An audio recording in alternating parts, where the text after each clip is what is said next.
पुलवामा के ठीक बाद बॉन्ड खरीदे जाते हैं और बॉन्ड किसको जाएगा? विश्व की सबसे तथाकथित बड़ी और धनी पार्टी को। न खाऊंगा न खाने दूंगा कि ये परिभाषा अपनी बड़ी उत्तम कर ली है। खाऊंगा भी, खाने भी दूंगा और ढक करके भी रखने की कोशिश करूंगा। नहीं तो हमने कोई दल ही नहीं देखा था। ईडी रेड मारती है और उसके चंद घंटों के बाद इलेक्ट्रल बॉन्ड खरीदे जाते हैं। ये कोरिलेशन देखिए, ये कोरिलेशन लोकतंत्र को मृतक कर रहा है, उसकी हत्या कर रहा है। एक पाकिस्तान की कंपनी है, पुलवामा के ठीक बाद बॉन्ड खरीदे जाते हैं।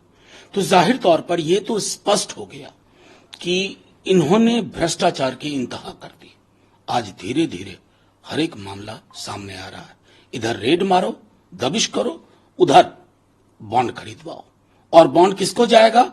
विश्व की सबसे तथाकथित बड़ी और धनी पार्टी को। तो प्रधानमंत्री जी, न खाऊंगा न खाने दूंगा कि ये परिभाषा अपनी बड़ी उत्तम कर ली है। खाऊंगा भी, खाने भी दूंगा और ढक करके भी रखने की कोशिश करूंगा। सीएए को लेकर केरल ने साफ कर दिया है, वहां के चीफ मिनिस्टर ने, कि यहाँ हम लोग इम्प्लीमेंट नहीं होने देंगे, इसके खिलाफ रेजोल्यूशन लाएंगे। जितने भी एंटी बीजेपी गवर्नमेंट वाले स्टेट है वहां पर इसका विरोध हो रहा है। आखिर किस तरीके से? देखिए, मैं सीधे तौर पे कहता हूं कि सीएए एक ऐसा पर्दा लेके आए हैं जिससे कि ये जो समकालीन मुद्दे हैं, रोजगार पे बात ना हो वगैरह, सीएए हमने सदन के अंदर भी कहा था कि ये संविधान सम्मत नहीं है। प्रियम्बल के आईने में भी अगर सीएए के इस कानून को देखेंगे तो इसको खारिज किया जाएगा।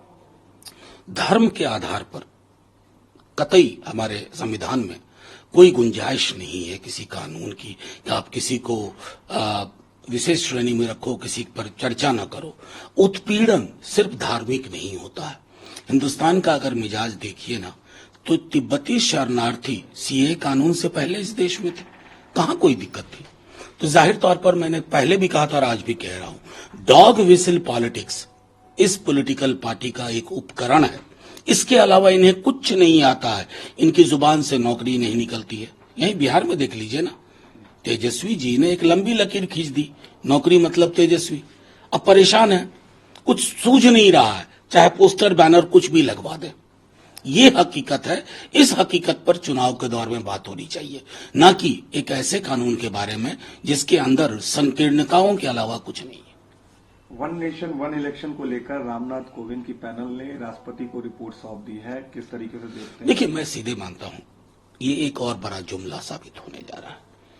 1952 से लेकर के तकरीबन, अगर मेरी मेमोरी सर्व्स मी राइट, तो 62-67 तक वन नेशन वन इलेक्शन होता रहा। उसके बाद कांग्रेस विरोध में कई जगह सरकारें बदली। उसके बाद ये पूरा का पूरा चरित्र बदल गया। अब क्या आप इसकी गारंटी देंगे?